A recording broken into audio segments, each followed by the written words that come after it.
जिस मुद्दे पर पूरा विपक्ष कम से कम सुर में सुर मिलाता है वो एसआईआर का मुद्दा है। यूपी से अखिलेश बोलते हैं, बंगाल से दीदी बोलती हैं, बिहार में तेजस्वी ने भी खूब बोला था, हालांकि नुकसान उनको भी उठाना पड़ा।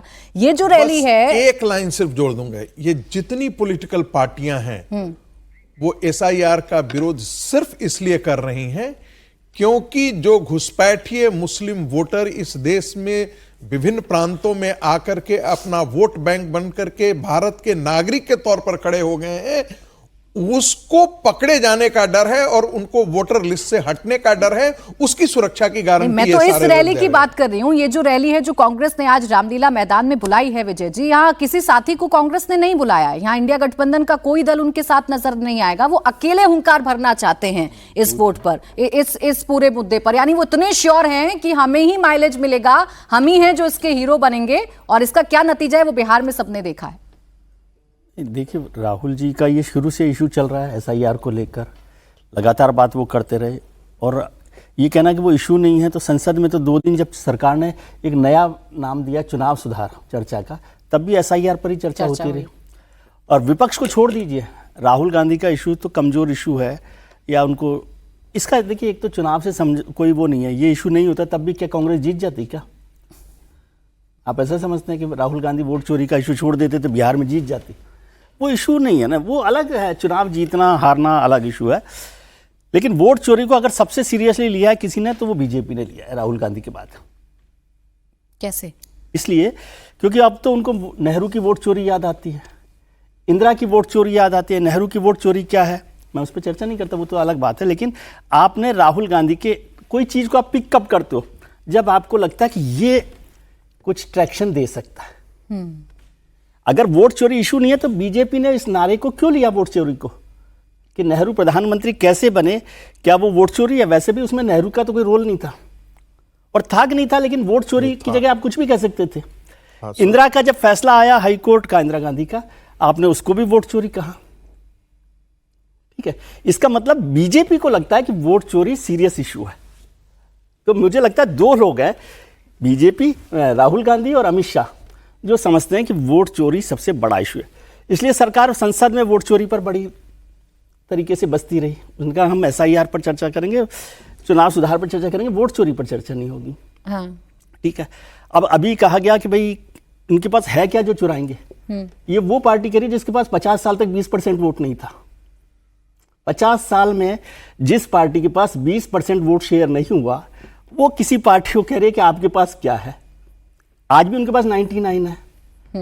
जब भारतीय जनता पार्टी के पास थे 2 लोग, 2 MP, तो बहुत सारे लोगों ने मर्सिया पढ़ दिया था। उस समय भी मैंने कहा था कि पॉलिटिकल पार्टीज का कोई मर्सिया नहीं होता, वो फिनिक्स जैसी होती है। इलेक्शंस कभी भी जीतते हैं, कभी भी हारते हैं। बहुत सारे लोग हारते हैं।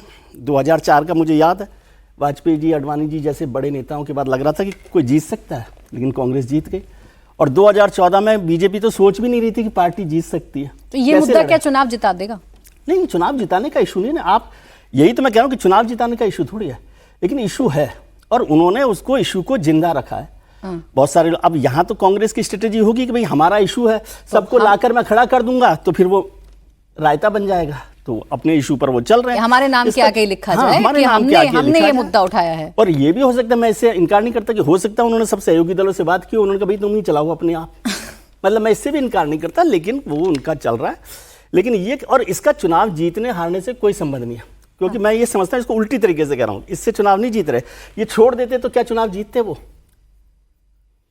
है ना? तो वो कौन से इश्यूज पर बात कर रहे हैं? एक लाइन सिर्फ चुनाव से इसलिए जोड़ करके कहा जा रहा है चूंकि उन्होंने ये बात कहा कि आप वोट चोरी से गद्दी पर बैठे हुए हैं। वो ठीक है, उनकी बात को नहीं कह रहा मैं। दूसरी बात उन्होंने कहा कि यदि चोरी नहीं करते तो हम 99 नहीं होते, हम 140 होते और तुम 40 पर आ गए। पॉलिटिकल पार्टी का स्टेटमेंट अलग है बात, लेकिन मैं कह रहा हूं कांग्रेस आज इस स्थिति में नहीं है कि वो चुनाव जीत सके। उसको संगठन पर काम करना, और एक इशू तो उन्होंने खड़ा कर रखा है ना, जिसको लेकर आज हम चर्चा कर रहे हैं। ठीक है, तो राहुल गांधी इस तरह से, हो सकता है उसको ट्रैक्शन नहीं मिल रहा हूं, लेकिन उसका ट्रैक्शन सबसे ज्यादा बीजेपी से मिला है। हाँ, तो इसका कितना अट्रैक्शन है, ये कितना बड़ा मुद्दा है समीर जी? राहुल गांधी को तो कम से कम ये लगता है पूरी तरीके से वो कन्विंस्ड हैं कि ये मुद्दा है और मैंने ये मुद्दा बनाया है, और आज जब वो बोलेंगे तो उनका एग्रेशन फिर देखने को मिलेगा। वो फिर से नारेबाजी करवाएंगे, वोट चोर, गद्दी चोर, ऐसे बड़े बड़े पोस्टर और बलून्स जो हैं वो पूरे इलाके में इस वक्त हम देख भी रहे हैं उन्हीं नारों के साथ। देखिए, राहुल गांधी वो एक बात पकड़ लेते हैं, फिर वो उस बात का असर जमीन पे हो रहा नहीं हो रहा, उससे पार्टी को नुकसान हो रहा है, कार्यकर्ता उससे उत्साहित हो रहे नहीं हो रहे, उससे पार्टी को कितना नुकसान हो रहा है, राहुल गांधी को उससे कोई लेना देना नहीं है। अडानी के मामले को लेकर पकड़ के बैठ जाएंगे तो फिर वो अडानी के इस पे हर मामले में अडानी का जिक्र करेंगे, हर मामले में वो राष्ट्रीय संघ का जिक्र करेंगे, हर बार वो कहेंगे कि देश के संसाधनों पर अडानी ने और संघ ने कब्जा कर लिया है। सारी जगह संघ के लोगों को पार्टी बिठाई दी जा रही है और वोट चोरी का मुद्दा वो इसी तरह से लेकर चल रहे हैं। बिहार में चुनाव के पहले वो तेजस्वी के साथ वहां पर 16-17 दिन की यात्रा करते हैं, वोट अधिकारी यात्रा करते हैं। उसके बाद फिर वो दिल्ली में भी पत्रकार वार्ता लेते हैं, दिल्ली में वो चुनाव के खिलाफ तमाम तरह के फाइल्स लेकर आते हैं कि भाई मैं एक्सपोज करूंगा, परमाणु बम फोड़ने वाला हूँ, हाइड्रोजन बम फोड़ने वाला हूँ, तमाम डॉक्यूमेंट्स लेकर आते हैं। पार्लियामेंट में जब चर्चा होती है तो पार्लियामेंट में जब चर्चा इस पे आते हैं तो वो उस पर सिर्फ 27 मिनट बोलते हैं, उसमें भी उस बातों पर वो जिक्र नहीं करते कि भाई जो मुद्दा उस पर आप लगातार बोलते हैं। आपके पास डॉक्यूमेंट एविडेंस थे तो आप चुनाव आयोग के पास चले जाते लेकर, चुनाव आयोग कहता है कि आप एफिडेविट दीजिए, आप दे देते कि आपको मालूम था कि ये बहुत ऑथेंटिक डॉक्यूमेंट्स है, मुझे कोई डर नहीं है, मैं लिख के देने को तैयार हूं। आप चुनाव आयोग को लिख कर नहीं देते, आप सुप्रीम कोर्ट हाई कोर्ट नहीं जाते उस मामले को लेके। सुप्रीम कोर्ट हाई कोर्ट में उसकी मामले की सुनवाई होती है। सुप्रीम कोर्ट बिहार चुनाव के पहले एसआईआर पर तमाम तरह की सुनवाई करता है। आपकी तरफ से तमाम बड़े वकील, अभिषेक मनु सिंघवी हो, कपिल सिब्बल हो, सब लोग कोर्ट में जाते हैं, अपनी बात रखते हैं। उसके बाद भी चुनाव आयोग को कोई रोक टोक लगाता नहीं, सुप्रीम कोर्ट कहता ही नहीं एसआईआर होगी। बंगाल में ममता बनर्जी एसआईआर का जिक्र कर रही है। अगर एसआईआर का मुद्दा इतना बड़ा होता और आपको लगता है कि ये बहुत बड़ा मुद्दा है तो राहुल गांधी को फिर आज ममता बनर्जी को लेकर आना चाहिए था। ममता बनर्जी तो आपके इंडिया गठबंधन में सहयोगी है ना, बंगाल में तो आप मिलकर ही चुनाव लड़ेंगे, भले ही आपको ममता बनर्जी एक सीट दे। उत्तर प्रदेश में 2027 में आप अखिलेश के साथ मिलकर चुनाव लड़ोगे, भले ही वो आपको 10, 15, 20, 25 सीटें दे।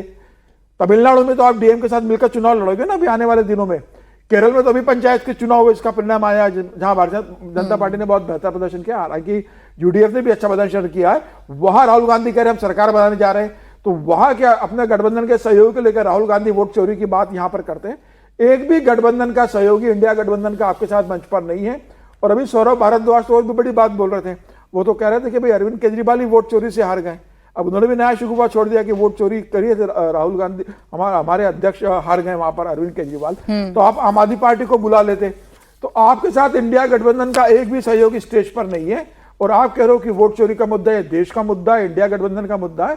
और राहुल गांधी जो बात कह रहे हैं, मुझे लग रहा है कि राहुल गांधी के कार्यकर्ता आज जरूर गए वहां पर, लेकिन वो आएंगे और घर जाके इस बात को भूल जाएंगे कि इस मुद्दे को आप जमीन पर कैसे लेके जाओगे, जिस बात को कोई आम आदमी स्वीकार करने को तैयार नहीं है, कोर्ट में आप प्रूव करने को तैयार नहीं हो, चुनाव आयोग के सामने आप भारतीय जनता पार्टी को या चुनाव आयोग को एक्सपोज करने की स्थिति में नहीं हो। हाँ। राहुल गांधी सब ऐसे मुद्दे उठाते जिसका जमीन पर कोई असर नहीं होता और न मतदाताओं पर किसी बात का असर पड़ता। सर, एक तरफ राहुल गांधी हैं जो वोट चोरी का मुद्दा नहीं छोड़ रहे हैं, वोट चोरी के मुद्दे से वो चुनाव जीतेंगे, उनका क्या होगा, आने वाले चुनावों में उनका कैसा परफॉर्मेंस रहेगा, ये कांग्रेस की रणनीति नजर आ रही है।